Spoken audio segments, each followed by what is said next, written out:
Junaid Baghdadi রহমতুল্লাহ একদিন মুরিদদেরকে ডাক দিয়ে বললেন, সালিকিনরা, কালকে প্রত্যেকে একটি করে জ্যান্ত মোরগ নিয়ে আসবে আর একটা করে ছুরি। সব মুরিদ তো আর বুঝে নাই এসব মোরগ চাই কেন। প্রত্যেকেই একটা করে মোরগ দিয়েছে, একটা করে ছুরি। আসার পর বলেন, যাও প্রত্যেকেই মোরগগুলো জবাই করে আনবা, শর্ত কেউ না দেখে। সবাই চলে গেছে, কেউ পাহাড়ের গুহায়, কেউ জঙ্গলে, কেউ দরজা বন্ধ করে জবাই করে আনছে। এক মুরিদ, হাতে একটা মোরগ, হাতে ছুরি, দাঁড়ায় আছে। অন্য মুরিদরা ভর্সনা করতে লাগলো, তুমি পীরের হুকুম মানতে যে একটা মোরগ জবাই দিতে পারলো না। বলে, তোমাদেরকে বলবো না, শায়েখ জিজ্ঞেস করলে বলবো। জুনায়েদ বাগদাদী বললেন, জবাই করো নাই কেন? বলে, আপনার শর্ত পূরণ করতে পারি নাই। বলে, কেন? বলে, কত লুকাবার চেষ্টা করলাম, কেউ না দেখে। পাহাড়ে, আবদালে, দরজা বন্ধ করে, জঙ্গলে, যখনই জবাই করতে যাই আপনি বলেছেন কেউ না দেখে। কোরআনের আয়াত আমার সামনে ভেসে ওঠে, লা তুদরিকুল আবসারু ওয়া হুয়া ইউদরিকুল আবসারা ওয়া হুয়াল লাতীফুল খাবীর। পৃথিবীর কোনো মানুষ আল্লাহকে দেখে না, আল্লাহ সবাইকে দেখে। আমি সবার চোখ ফাঁকি দিতে পারলো, আল্লাহ তাআলার চোখ ফাঁকি দিব কেমন করে? জবাই করি নাই। জুনায়েদ বাগদাদী বললেন, সালেকরা, তোমরা সবাই আমার মুরিদ। আরে একজন লোক মুরিদ থেকে হয়ে গেছে মুরাদ। এটাই তো যাচাই করতে চেয়েছিলাম। মুরাকাবা মুশাহাদার মাধ্যমে তোমাদের ইয়াকিনটা আইনুল ইয়াকিন হয়েছে কিনা দেখতে চেয়েছিলাম। তোমরা সবাই এখনো তরিকতের পথে মুরিদ রয়ে গেছো, কিন্তু আমার এই সালেক তরিকতের পথে মুরিদ থেকে মুরাদের দরজায় চলে গেছে। তাকওয়া কার ভয়? আল্লাহ তাআলা সব সময় দেখেন। এই বিশ্বাস যার আছে সে নিয়মিত গুনার কাজ করবে। আরে ভাই, আমরা তো সাধারণ মানুষ, গুনাহ হতেই পারে, তবে কবিরা গুনাহ যেন না হয়। সগীরা গুনাহ হয়, সগীরা গুনাহ হলে চিন্তাও নাই, সগীরা গুনার জন্য তওবা লাগে না। ঠিক মতো ফরজ নামাজ জামাতে পড়লে গুনাহ মাফ। সুবহানাল্লাহ। আল্লাহ রাব্বুল আলামিন কোরআন কারীমে বলেন, الذين يجتنبون كبائر الإثم والفواحش إلا اللمم। এই লামাম হচ্ছে সগীরা গুনাহ। কি গুনাহ? আল্লাহ তাআলা তাদেরকে নেককার হিসেবে গ্রহণ করেন যারা বড় কবিরা গুনাহ, বড় ফাহিশ কাজ করে না। তবে লামাম, সগীরা গুনাহ ছোটখাটো হইতে পারে, আল্লাহ মাফ করে দেন। কখন মাফ করেন? ঠিক মতো নামাজ পড়লে, নফল রোজা রাখলে, জুমার নামাজে গেলে, সাদকা করলে। বুখারী শরীফের হাদিস, কোন একজন সাহাবী কোন একজন সুন্দরী মহিলাকে জড়িয়ে ধরেছিল। এর চেয়ে বেশি কিছু হয় নাই। আল্লাহর ভয়তে তার অন্তরাত্মা কাঁপতে লাগলো।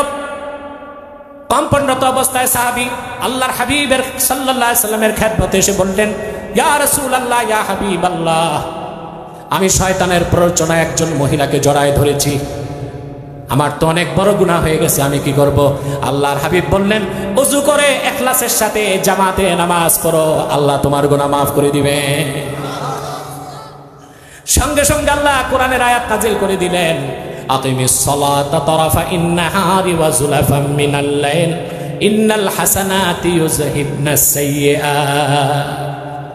এই সাইয়্যাত হচ্ছে সগীরা গুনাহ। কি? যারা নেক আমল করবে তাদের সগীরা গুনার জন্য তওবা করতে হয় না। ফজর নামাজ যে ব্যক্তি জামাতে পড়ল, যোহর পর্যন্ত যত সগীরা গুনাহ হবে, যোহর নামাজ পড়লে তার সগীরা গুনাহ অটোমেটিক মাফ। আসর পর্যন্ত যত গুনাহ হবে, আসর নামাজ পড়লে সব মাফ। মাগরিব পর্যন্ত যত গুনাহ হবে, মাগরিব নামাজ জামাতে পড়লে সব মাফ। এশা পর্যন্ত যত গুনাহ হবে, এশার নামাজ জামাতের সঙ্গে পড়লে সব মাফ। নিষ্পাপ হয়ে বিছানায় যেতে পারবে। রাতে যদি মৃত্যু হয়, নিষ্পাপ শিশুর মতো পবিত্র অবস্থায় আমার আল্লাহ সাক্ষাতে চলে যাবে। গুনাহ হতেই পারে, সগীরা গুনাহ, কবিরা না। আর সগীরা গুনাহ হলেও মাপ পাবেন যদি নামাজ রোজা বেশি করেন, দান খয়রাত বেশি করেন। আমরা কাকে ভয় করব? আল্লাহকে। যে ভয় পায় সে কবিরা গুনাহ করতে পারে না। যে বেশি ভয় পায় সে সগীরা করতে পারে না। আরো বেশি ভয় পায় যে মাকরুও করে না। আরো বেশি ভয় পায় যে মাকরু না, এমন কাজ যাতে সওয়াব নাই, জায়েজ, ওইটাও করে না। হুসনুল ইসলামিল মার'i তারকুহু মা লা ইয়ানি। একজন পরিপূর্ণ মুসলিমের পরিপূর্ণ ইমানের সবচেয়ে বড় খাসলাত হচ্ছে যা তার প্রয়োজন নাই, করলে গুনাহ নাই কিন্তু প্রয়োজন নাই, সেটাও সে আল্লাহর রাজি খুশির জন্য ছেড়ে দিবে। আমরা আল্লাহকে ভয় করব। প্রথম নির্দেশটা শুনলাম, এবার দ্বিতীয় নির্দেশ, ওয়াকুনু মাস সাদিকিন। আল্লাহ বলেছেন সত্যবাদীদের সঙ্গী হও। কাদের? এখন সত্যবাদী কারা? বাঙালি বুঝে না, বলে লোকটা ভদ্রলোক, হিন্দু হইলে কি হবে সত্যবাদী? বাহ, ইমানই আনে নেই, ও কেমনি সত্যবাদী হবে? কথা বলে কোন কাফের মুশরিক বেঈমান সত্যবাদী হতে পারে না, তারা মিথ্যাবাদী। সত্যবাদী হতে প্রথম লাগবে ঈমান। এখন কোন হিন্দু যদি সত্য বলে, এতটুকু বলা যাবে তার কথাটা সত্য, সত্যবাদী। 119 নম্বর সূরা তাওবায় আল্লাহ বলেছেন কোন মাস সাদিকিন। এই সত্যবাদী কারা? আল্লাহ নিজে ব্যাখ্যা করলেন সূরা হুজুরাতে। আল্লাহ পাক বলেন ইন্নামাল মুমিনুনা আল্লাযীনা আমানু বিল্লাহি ওয়া রাসূলিহি সুম্মা লাম ইয়ারতাবু ওয়া জাহাদু বিআমওয়ালিহিম ওয়া আনফুসিহিম ফি সাবিলিল্লাহি উলাইকা হুমুস সাদিকুন। আল্লাহ রাব্বুল আলামিন বলেন পরিপূর্ণ মুমিন তো তারাই যারা ঈমান এনেছে মহান আল্লাহর উপর, ঈমান এনেছে মুহাম্মদ সাল্লাল্লাহু আলাইহি ওয়াসাল্লামের উপর, অতঃপর ঈমান ও ইসলামের কোন একটা ক্ষুদ্র জিনিসকেও সন্দেহ করলো না, জানার মাল নিয়ে আল্লাহর পথে জিহাদ করলো। আল্লাহ বলেন তারাই ঈমানের দাবিতে সত্যবাদী। তো সত্য বললেই সত্যবাদী? ঈমানদার হচ্ছে সত্যবাদী। সুবহানাল্লাহ। যার ইয়াকিন ঠিক সে সত্যবাদী, যে দ্বীনের জন্য জিহাদ করে সে হচ্ছে সত্যবাদী। অতএব আল্লাহ বলেছেন ওয়াকুনু মাস সাদিকিন, সত্যবাদীদের সঙ্গী হও। অর্থাৎ আপনি পীর ধরবেন, আধ্যাত্মিক নেতা, নেতাকে সত্যবাদী হইতে হবে। আপনি নেতা বানাবেন, রাজনৈতিক নেতা, ওই নেতাকেও সত্যবাদী হতে হবে। হবে না? আমাদের নেতারা কি সত্যবাদী? কথা বলো। অধিকাংশ নেতাই বাংলাদেশে বেনামাজি, বেঈমান, বেনামাজি, সুদখোর, ঘুষখোর, ঠিক না? দেশের সম্পদ চুরি করে। তাদেরকে আপনার নেতা বানিয়ে বসে আছে না, আপনার নেতা হবে সত্যবাদী। সুবহানাল্লাহ। এখন সত্যবাদী হবেন? কথা বলে না। আমরা এই দুইটা আমল করব, আল্লাহ আমাদেরকে কবুল করুক, মঞ্জুর করুক, বলুন আল্লাহ আমিন। আমি দোয়া করি আমাদের মাজিদুল ইসলামের একটা স্বপ্ন। দাঁড়ান, মার্কিন প্রবাসী, বহুদিন যাবত আমেরিকা থাকেন, তার স্বপ্ন এখানে একটি ইসলামিক কালচারাল সেন্টার করবেন। আমি মনে করি উনি সফল হয়ে গেছে আলহামদুলিল্লাহ। বসেন। আমার সাথে আছে আমাদের গোলাম জিলানী, পীর সাহেব পান্ডুগর, আর যুবকরা আছে। আলাউদ্দিন কই? আলাউদ্দিন কোথায়? আলাউদ্দিন আমার স্নেহের সন্তানের মতো। আজকের ভক্ত না, ও আমার ভক্ত মনে হয় 20 বছর হয়েছে। আমাদের প্রিয় সংগঠন তাহরিকে খাতমে নবুওয়াত বাংলাদেশ কোম্পানিগঞ্জ শাখায় আছে।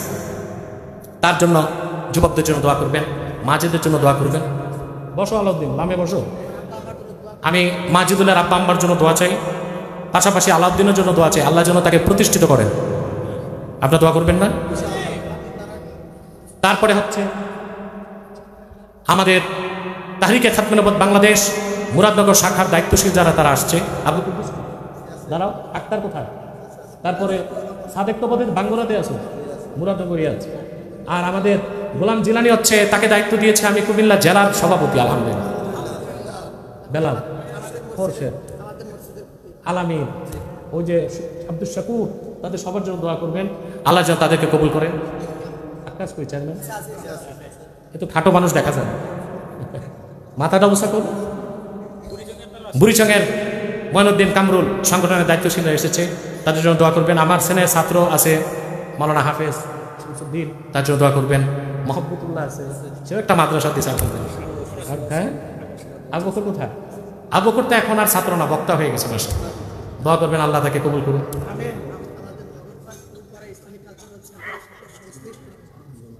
আচ্ছা, আমাদের রাজনগরে আমাদের কর্মী ছিল আব্দুল মমিন, মারা গেছে, তার জন্য দোয়া করবেন।